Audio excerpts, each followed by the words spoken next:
Soyez les bienvenus dans Maghreb Orient Express sur TV5 Monde. Au sommaire de ce nouveau numéro, un immunologue marocain choisi par Donald Trump, le président des États-Unis, pour piloter la recherche d'un vaccin contre le Covid-19.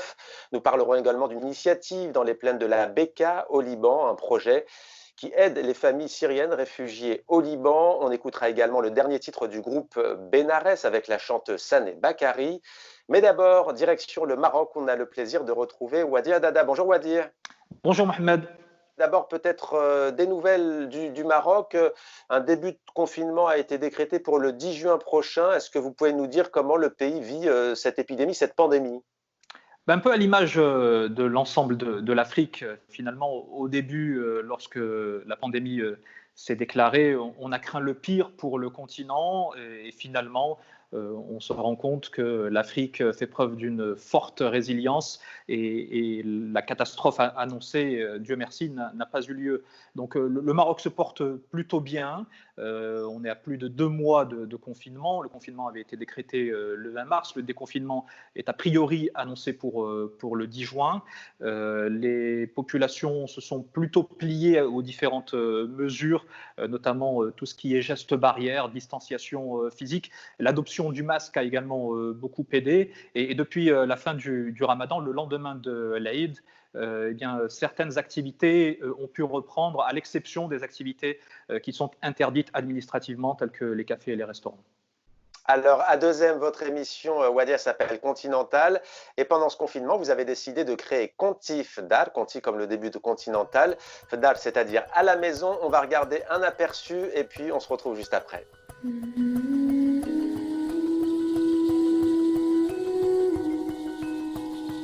Salut à tous et bienvenue dans Conti Fdar, votre journal digital consacré au combat mené par l'Afrique contre le coronavirus. Quelle est l'ambition de cette émission? Pourquoi est-ce que vous avez décidé de la lancer? L'idée, c'est de parler des initiatives à travers tout le continent, c'est ça, dans cette épidémie? Absolument, quand le confinement a été décrété, malheureusement, on ne pouvait plus tourner Continental, puisque le magazine dont j'assure la rédaction en chef et la présentation était tourné en extérieur, avec à chaque fois un ou plusieurs invités, et on est une équipe quand même d'une dizaine de personnes.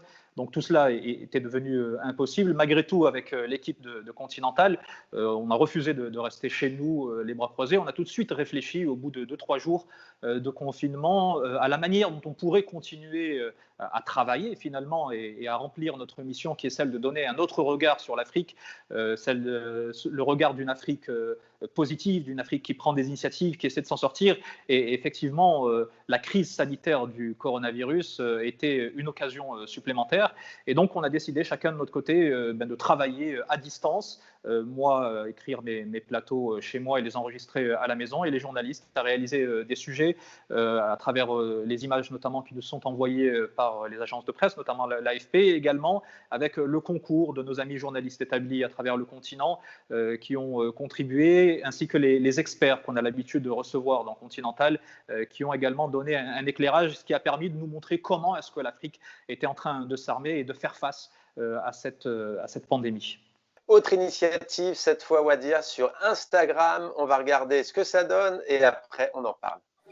Kenza, bonjour. Bienvenue dans Confinement Vôtre.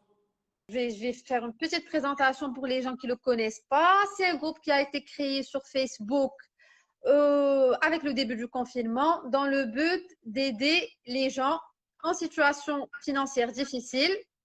Bon, genre tous les gens qui ont perdu leur emploi et tout, faites le confinement. Alors Wadir, racontez-nous la jeunesse de ce projet. Vous donnez la parole à des Marocaines et des Marocains. Pour vous, c'était important en cette période où on sait que les plus fragiles, notamment, sont encore plus coupés de la société que d'autres?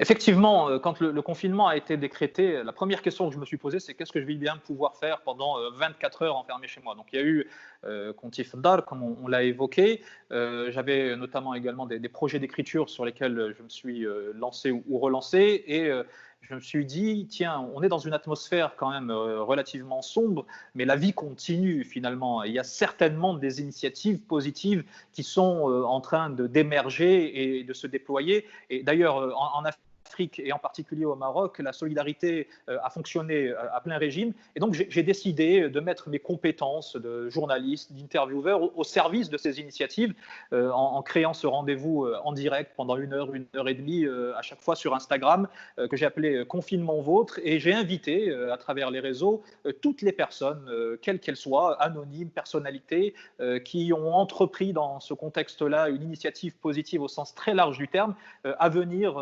l'exposer et raconter tout cela en direct sur les réseaux sociaux pour montrer que finalement, en dépit de ce qui se passe, en dépit du côté sombre de la situation que l'on est en train de vivre, il y a des petites lueurs d'espoir, il y a des petites lumières un petit peu partout qui nous donnent la force de continuer à avancer.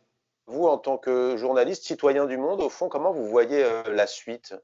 Je pense que si chacun d'entre nous sort de cette période de crise, d'ailleurs qui se poursuit malgré le déconfinement, grandit, meilleur, eh bien, cet effet de masse va permettre effectivement d'avoir des sociétés bien meilleures. Et même nous, en tant que journalistes, on a pu se rendre compte à quel point notre travail a été bouleversé et amélioré même, parce qu'on a un champ des possibles qui s'est considérablement élargi, toutes ces techniques, toutes ces plateformes qui ont émergé pour pouvoir continuer à exercer notre travail de journaliste et raconter finalement le monde qui nous entoure. Pour finir, Wadia, quelques mots sur un homme dont on a beaucoup parlé des deux côtés de la Méditerranée. Il s'agit de Moncef Slaoui, il est immunologue, il est né au Maroc, il a étudié au Maroc bien entendu, puis ensuite il a poursuivi ses études en Belgique. Il est aujourd'hui américain également et Donald Trump, le président américain, l'a choisi pour piloter la délicate recherche pour un vaccin contre le coronavirus. On imagine qu'on en parle au Maroc avec fierté, qu'en est-il ?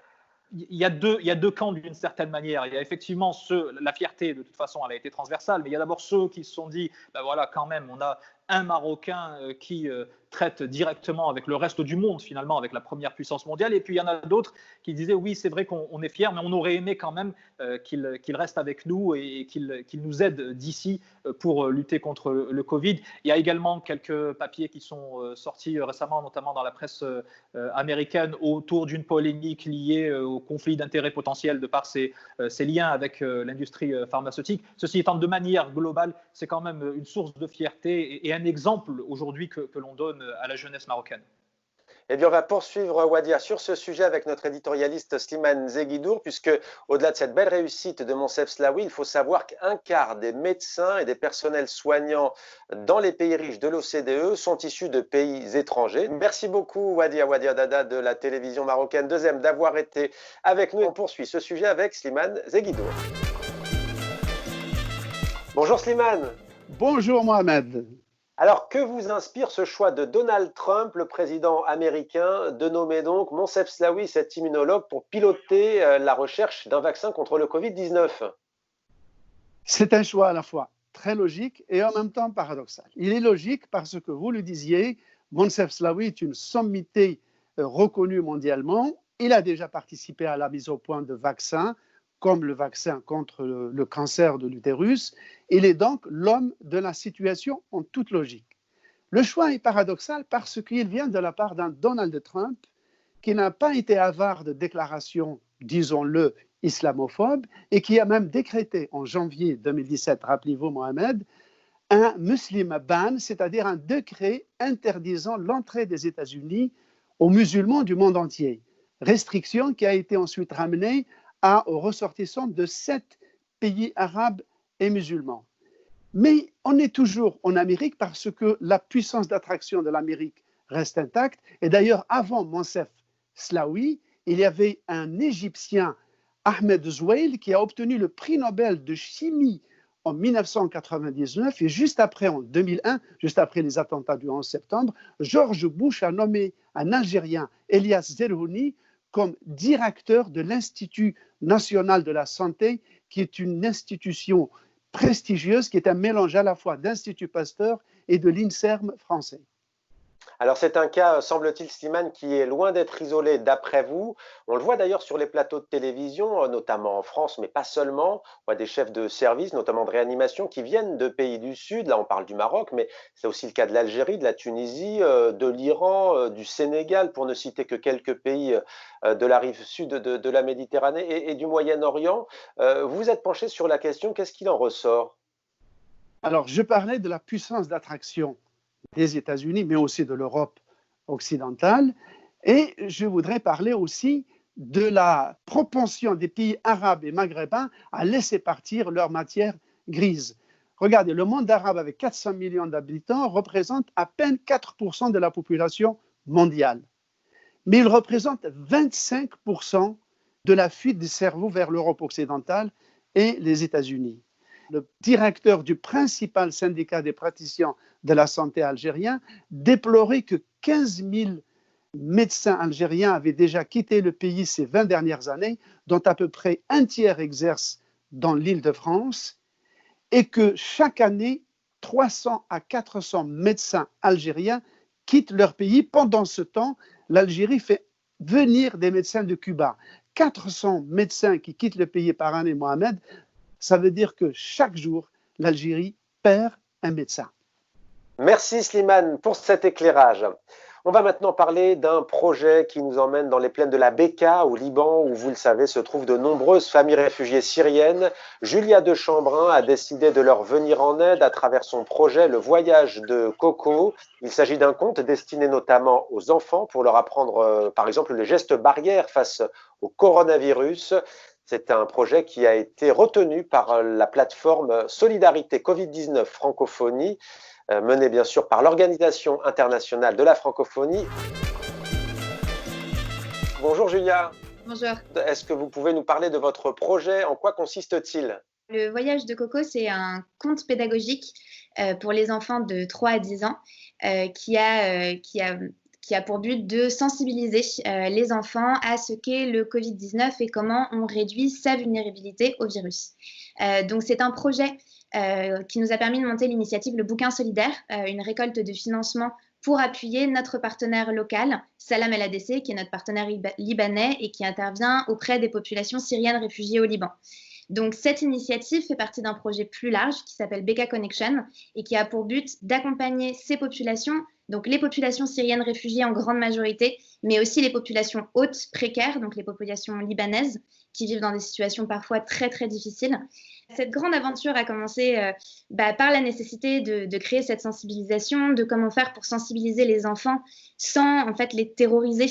Parce que c'est quelque chose qui les touche beaucoup. Nous, on travaille depuis octobre 2019 sur les campements de réfugiés syriens pour la réduction des inondations, qui est un problème très récurrent dans la plaine de la Bekaa au Liban pour de nombreux campements. Et en fait, on a déjà travaillé à une sensibilisation avec un ouvrage qui s'appelle Le Camp Jasmine et qui permet aux enfants vraiment d'essayer de comprendre ce que sont les inondations, mais sans en être terrorisés. Le Voyage de Coco, c'est un peu la même chose. Donc, il y a Coco, ce terrible virus, qui, avec toute sa tribu, décide de partir en vacances et d'envahir le monde. Et il arrive dans le camp Jasmine, dans lequel se trouvent 2 enfants, Julia et Farid, qui vont devoir renouveler leur ingéniosité pour réussir à lutter contre ce virus et à comprendre vraiment quels sont les bons gestes à faire. Donc, on va retrouver l'ensemble des gestes barrières dans cet ouvrage. Le principe de distanciation sociale, comment faire pour éternuer dans son coude, etc. Tout ça vraiment par le biais d'un conte, puisqu'on ne voulait pas quelque chose de très théorique, très scientifique pour les enfants. On voulait quelque chose qui était vraiment potentiellement compréhensible par eux. C'est ce qui nous paraissait le plus important. Alors vous, bien entendu, Julia de Chambrin, vous y êtes rendue au Liban. Quelles avaient été vos impressions? Qu'est-ce qui vous avait frappé sur le sort de ces populations civiles, de ces familles syriennes réfugiées dans la plaine de la Bekaa? Ce qui m'a marqué fondamentalement dans la plaine de la Bekaa, c'est la situation globale, que ce soit des populations réfugiées, mais aussi des populations libanaises. Il y a un vrai problème d'urbanisation dans cette zone qui a engendré énormément de problèmes, notamment de gros problèmes d'inondation. Il y a énormément en fait de campements, donc ce sont des campements informels, le statut de réfugié n'étant pas accordé aux Syriens au Liban. Donc c'est une situation extrêmement complexe. Donc, c'est plein de petits campements. Très souvent, on trouve des campements avec à peine une vingtaine de familles. Donc, ça rend vraiment l'intervention des ONG et des organismes locaux extrêmement complexe. Et puis, avec une organisation sociale qui est aussi très difficile parfois à comprendre pour des gens qui ne sont pas syriens, qui ne sont pas libanais, qui ne sont pas palestiniens. Et je pense que ce qui nous a le plus marqué et ce qui a fait qu'on a vraiment eu envie de commencer à travailler sur ce territoire, c'est que ces populations, en fait, sont des populations bénéficiaires de nombreux projets, mais ont très peu voix au chapitre. Il y a très peu de concertation. Nous, c'est un peu notre corps de métier chez CID, la concertation, la formation des groupements d'habitants et des populations à la gestion de projets. Et ça, c'est un vrai manque dans les campements et chez les populations syriennes qui ont l'habitude à recevoir l'aide, mais à ne plus participer au projet. Et nous, ce qu'on cherche vraiment, c'est à les réintégrer dans cette démarche en les sensibilisant pour qu'ils soient vraiment les décisionnaires de ce qu'il se passe sur leur territoire. Alors, l'ONG, on l'a dit, hein, votre organisation non gouvernementale s'appelle CID, ça veut dire les graines, hein, donc vous semez, on peut dire, la solidarité, mais en ce moment, c'est compliqué, on le voit avec cette pandémie de Covid-19. Comment est-ce que vous continuez à garder le lien, à être connecté avec le Liban? Alors, pour nous, c'est vrai qu'on a de la chance, c'est assez simple. On a un partenaire qui est extrêmement réactif. C'est une toute petite structure, c'est la MLADC, mais du coup, comme toute petite structure qui n'est pas encombrée par des milliards de couches administratives, qui a une capacité d'action et d'adaptation qui est très impressionnante. Et on est en contact permanent par WhatsApp, par Skype. En plus, nous n'avons qu'une heure de décalage horaire, donc c'est vraiment très facile. Un mot aussi pour finir sur la crise au Liban, crise sanitaire comme la plupart des pays de la planète, avec cette épidémie, cette pandémie. Il y a aussi une dure crise économique, il y a aussi une dure crise sociale, politique. On imagine que ça vous donne envie d'aller encore plus de l'avant à l'avenir pour aider le Liban et notamment ses réfugiés? Oui, bien sûr, c'est aujourd'hui. Alors après, ce qu'on peut voir, et moi ce que j'ai pu constater pendant mes quelques missions au Liban et qui se sont exactement montées au même moment que le début de la révolution libanaise, c'est qu'il y a quelque chose de très beau qui est en train de se passer au Liban et qui est malheureusement très peu relayé. La révolution libanaise, c'est quelque chose qui transcende un peu les origines et les religions, ce qui est complexe pour un pays comme le Liban. Il y a énormément de Syriens qui ne sont pas dans les situations de campement, mais qui participent à la révolution. C'est quelque chose qui donne envie de travailler avec les populations encore plus sur la concertation et sur la sensibilisation, parce qu'on sent qu'il y a un creuset incroyable aujourd'hui et qui est pour moi quelque chose d'essentiel quand on voit la crise économique auquel fait face le Liban aujourd'hui et qui est sans précédent et qui va sûrement plonger le pays dans une situation extrêmement complexe. Et je pense qu'aujourd'hui, sans solidarité, ce sera extrêmement difficile pour les populations. La solidarité donc qu'incarne votre projet. Merci beaucoup Julia de Chambrin d'avoir été avec nous dans Maghreb Orient Express sur TV5 Monde. On va poursuivre en musique avec le groupe Benares.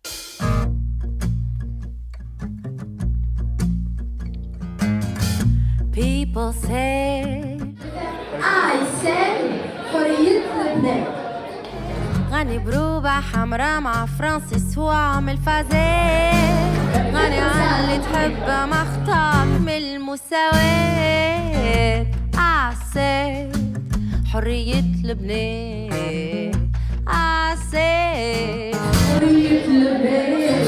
Aïssé, donc signé du groupe Benares, avec nous Tane Bakary, mais ce n'est pas tout puisqu'il y a aussi Pierre Delot à vos côtés. Bonjour à tous les deux. Bonjour. Salut. Coco. Ravi de vous retrouver dans Maghreb Orient Express sur TV5 Monde. Tane Bakary, pour commencer, quelques mots d'abord sur le texte. Que dit cette chanson?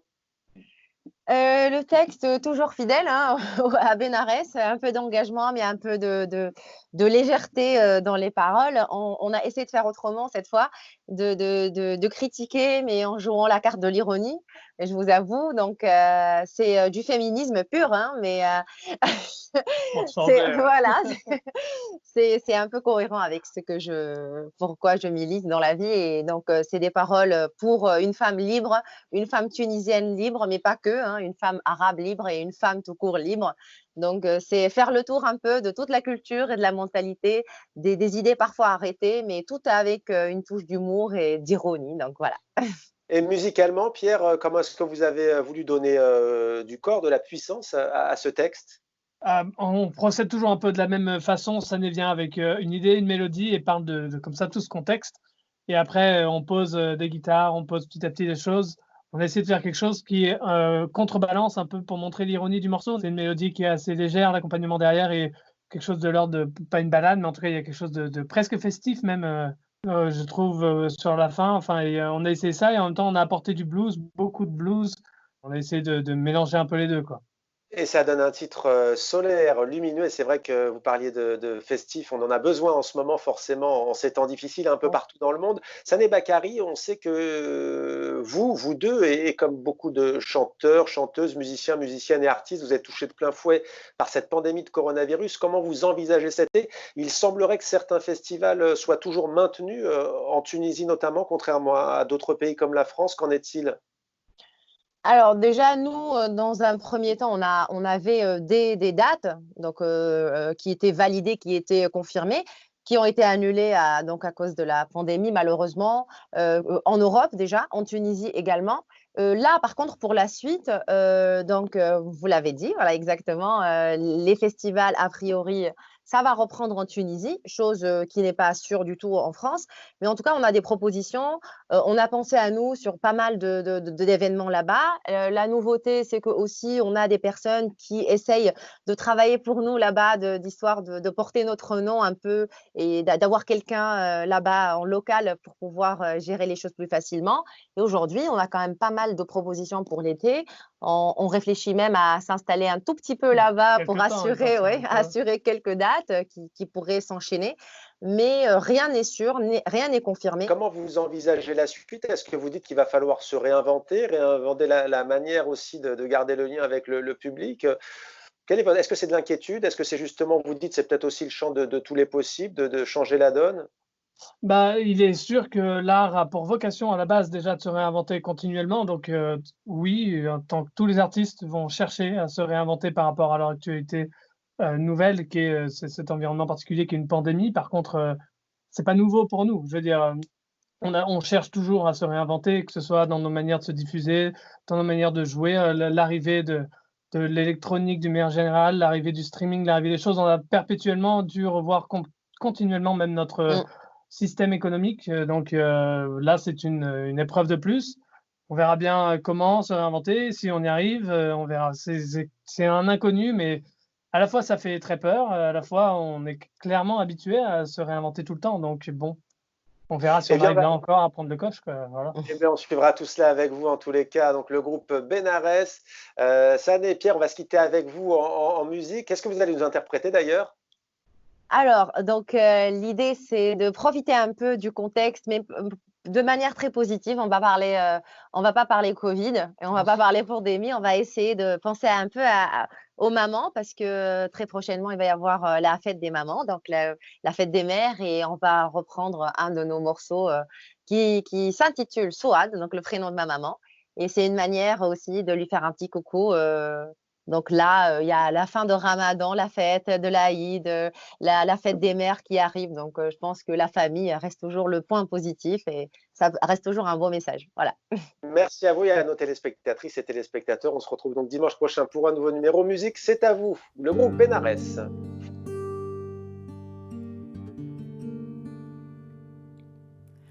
مال الدنيا مهما كثر ما يكفيني كاس الأحباب ما ترويني شوارع باريس ما ضويلي ثنية من غيرك يا لأمي ما ظل ما في عيني